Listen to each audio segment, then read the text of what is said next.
और सीधे आपको लिए चलते हैं सागर, जहां मध्य प्रदेश के मुख्यमंत्री डॉक्टर मोहन यादव सभा को संबोधित कर रहे हैं। पवित्र भूमि और आधुनिक समय की एक तरह से शिक्षा की नगरी, जोरदार अभिनंदन करें पूरे मंच का। हमारे अपने मंच पर बैठे हुए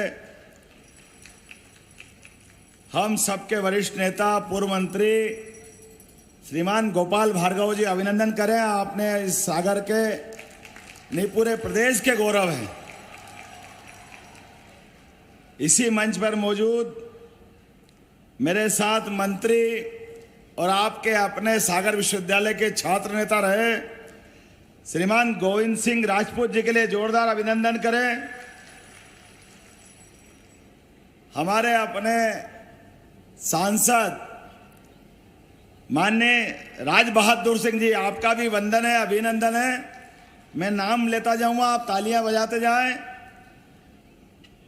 हमारे संभाग के प्रभारी मुकेश चौधरी मुकेश सिंह जी, श्याम सुंदर शर्मा जी, गौरव सिरोठिया जी, जय प्रकाश, तालियां वाली में कंजूसी मत करो भाई, तालियां बजाते रहो अच्छे से। जय प्रकाश चतुर्वेदी जी, मेरा अभिन्न मित्र और यहाँ के विधायक शैलेंद्र जैन जी, जोरदार तालियां शैलेंद्र जी के लिए। समादरणीय प्रदीप लारिया जी के लिए भी जोरदार अभिनंदन। वीरेंद्र सिंह लोधी जी, जोरदार तालियां बजाए वीरेंद्र सिंह जी का। आपकी अपनी महापौर श्रीमती संगीता तिवारी जी, जोरदार अभिनंदन तिवारी जी का। हमारे जिला पंचायत के अध्यक्ष हीरा सिंह राजपूत जी, जोरदार अभिनंदन हीरा सिंह जी का। इस अवसर पर श्रीमती लता वानखेड़े जी, लता जी कहाँ हैं? जोरदार तालियां आपकी अपनी यहाँ की योग्य नेत्री और अभी अभी हमारी प्रत्याशी बनी है।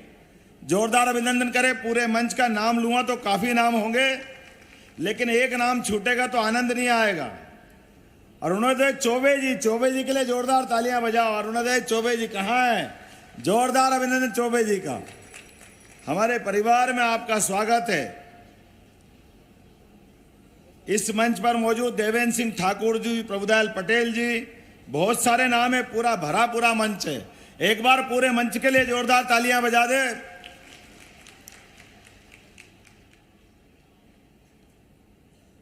मध्य प्रदेश की धरती शिक्षा को लेकर के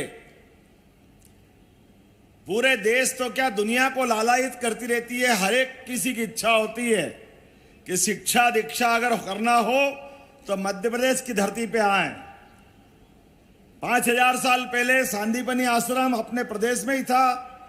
भगवान कृष्ण कंस को मारने के बाद शिक्षा दीक्षा लेने आए तो हमारे मध्य प्रदेश की धरती पे आए। और आधुनिक समय में अपने पूंजी से इस बुंदेलखंड जैसे वीरों की धरती पर शिक्षा की मशाल जगाने के लिए यहाँ के अपने सपूत डॉक्टर हरि सिंह गौर, जोरदार अभिनंदन करो हरि सिंह गौर जी का। जीवन भर की सारी पूंजी अपनी तरफ से दान करते हुए और यहाँ शिक्षा की अलग जगह पूरे देश में नाम था सागर विश्वविद्यालय का, पूरे देश में। जोरदार अभिनंदन करें माननीय हरि सिंह गौर जी का। मुझे जानकारी दी गई है कि हम में से कई लोगों की इच्छा है कि हरि सिंह गौर जी को भारत रत्न मिले। मैं भी समर्थन करता हूं, आज नहीं तो कल हरि सिंह गौर जी को निश्चित रूप से भारत रत्न मिलना चाहिए। जोरदार ताली बजा करके मेरी बात का समर्थन व्यक्त करें। और हमारी इस धरती पर अब जो आज इतिहास बनने जा रहा है, एक नया इतिहास बन रहा है। पूरे देश के 700 से ज्यादा जिले हैं, लेकिन पूरे देश की तो मालूम नहीं मेरे को, लेकिन ये मध्य प्रदेश के लगभग 55 जिले में एकमात्र जिला बन रहा है सागर, जहां एक नहीं दो सरकारी विश्वविद्यालय, भारत सरकार का भी और हमारी सरकार का भी, राज्य सरकार का। ये एकमात्र गौरव अगर किसी को है तो सागर की धरती को है। और उससे बड़ी भाग्य की क्या बात है कि जब हम हमारे विश्वविद्यालय बनाए तो विश्वविद्यालय के नायक कौन होना चाहिए, किनके नाम पे वो नाम रखा जाना चाहिए? आप बताओ किनके नाम पे होना चाहिए?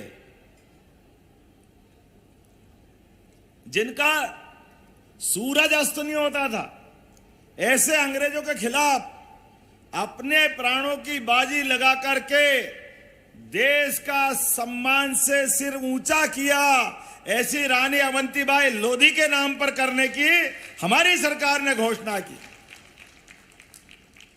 विश्वविद्यालय, महाविद्यालय, शैक्षणिक संस्थान ये इसी बात के लिए जाने जाते हैं जहां नई भविष्य की पौध तैयार होती है, जहां हमारे अपने गुरुकुल के माध्यम से सबका अपना आने वाला समय समृद्ध होता है।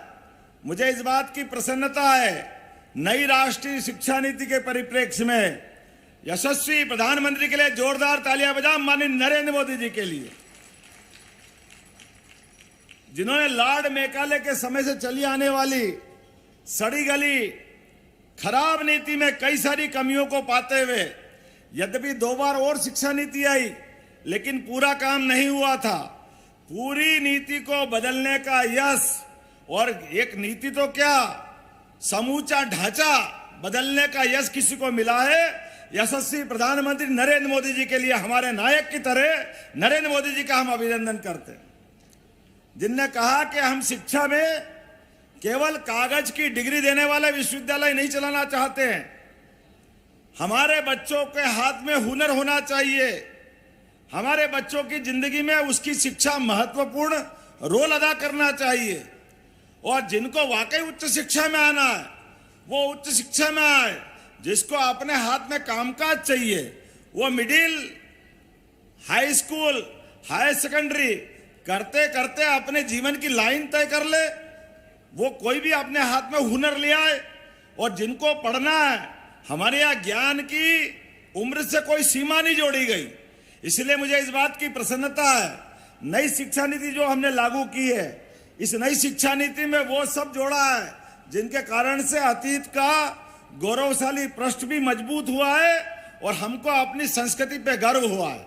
भगवान श्री राम, भगवान श्री कृष्ण, हमारे सभी महापुरुष जिनके जीवन के अच्छे अच्छे पाठ हुए, वो सारे के सारे पाठ संकलित करके हमने विश्वविद्यालय के पाठ्यक्रम का हिस्सा बनाया। मुझे इस बात का गर्व है। अपने जीवन काल में ऐसे कई सारे मौके आएंगे जब हमको अपने गौरवशाली अतीत से सबक लेने की आवश्यकता पड़ेगी। किसी और मौके पे किसी और बार बोला जाएगा। माननीय गोपाल जी भाई साहब कह रहे थे कि ये विश्वविद्यालय जैसे ही सेंट्रल यूनिवर्सिटी बनी, पहले तो मांग हमारे सागर से ही उठी। सभी लोगों ने कहा कि जब विश्वविद्यालय हो जाए तो सेंट्रल यूनिवर्सिटी से अच्छी कौन सी बात होगी। लेकिन केंद्रीय विश्वविद्यालय बनने के बाद राज्य के पढ़ने वाले बच्चों के सामने जो संकट खड़ा हुआ, इसका आकलन उस समय नहीं था। बाद में ध्यान आया गलती हो गई, नया विश्वविद्यालय भी चाहिए, सेंट्रल यूनिवर्सिटी भी चाहिए।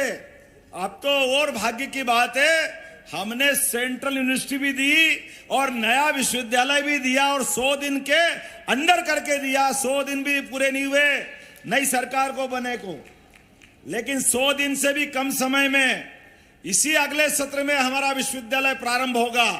इसी सत्र से हमने कहा विश्वविद्यालय का भूमि पूजन होगा, उसकी बिल्डिंग बनती रहेगी। अभी 2 महीने भी नहीं हुए, जोरदार ताली बजाओ, शैलेंद्र जी बता रहे हैं। लेकिन आपकी मांग मान ली गई और अगले इसी सत्र से हमारा विश्वविद्यालय कामकाज करना शुरू करेगा। अपने सभी पाठ्यक्रम, अभी मेरे जानकारी में आया है, कोई लॉ के कोर्स की बात कर रहा है, कोई नए कोर्स की ओर की बात कर रहा है। यहाँ के बच्चे जो जो कोर्स चाहेंगे, जो पाठ्यक्रम चाहेंगे, वो सारे के सारे अपने विश्वविद्यालय में खोले जाएंगे। रानी अवंतीबाई विश्वविद्यालय में कोई ऐसा कोर्स नहीं बचेगा जिसके माध्यम से हमारी मन में एक टीस रह जाए कि ये कोर्स होता तो और अच्छा होता। सागर ने सदैव पूरे प्रदेश का नहीं, शिक्षा के मामले में देश का नेतृत्व किया है। मुझे इस बात की प्रसन्नता है, सागर का वो गौरव हम लौटा कर रहेंगे, सागर को वो गौरव दिला के रहेंगे। आज किस अवसर पर यहां मित्रों ने कुछ मांग रखी है मेरे सामने। हमने पिछले समय घोषणा की थी कि सागर के अंदर एक नया आयुर्वेदिक मेडिकल कॉलेज बनाने की घोषणा की थी। निश्चित रूप से सागर के अंदर एक नया आयुर्वेदिक का मेडिकल कॉलेज खोला जाएगा। इस बात से सहमत हो तो जरा एहसास तो कराओ। और इस खुलने वाले मेडिकल कॉलेज का नाम भी हमारे जैन समाज का बहुत बड़ा नाम है, आचार्य विद्यासागर जी के महाराज के नाम पर करने की घोषणा करते हैं।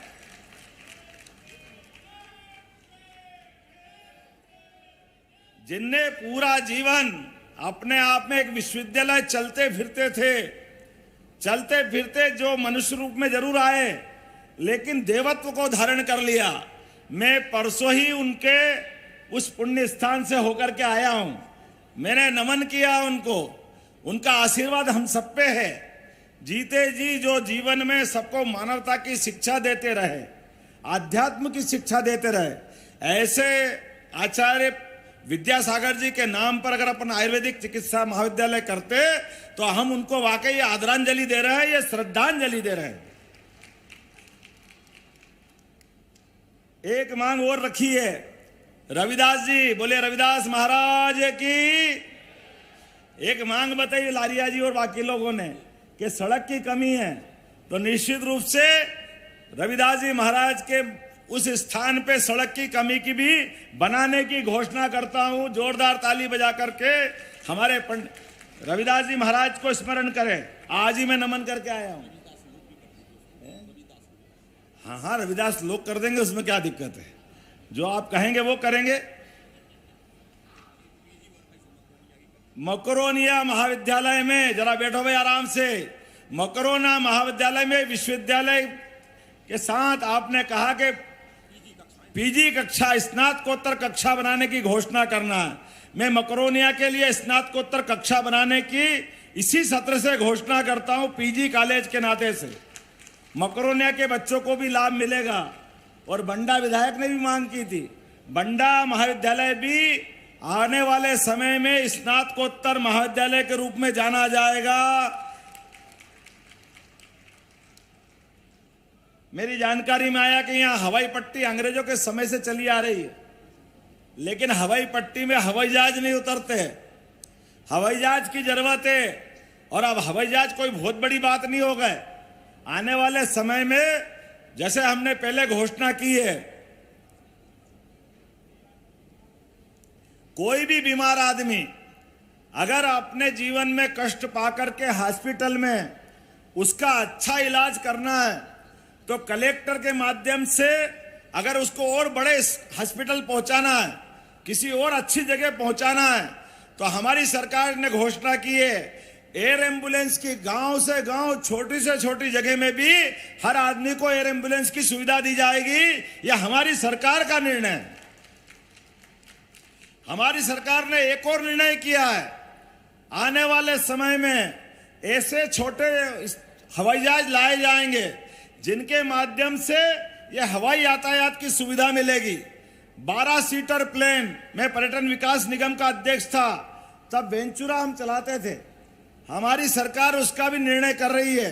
कल तक वो सौगात मिलेगी, उसमें सागर को भी जोड़ा जाएगा, ये मैं आपको आश्वस्त करता हूं। आने वाले समय में सागर से भी आपको कहीं जाना पड़े तो हवाई यातायात राज्य स्तर पर हम कराने की घोषणा कर रहे हैं।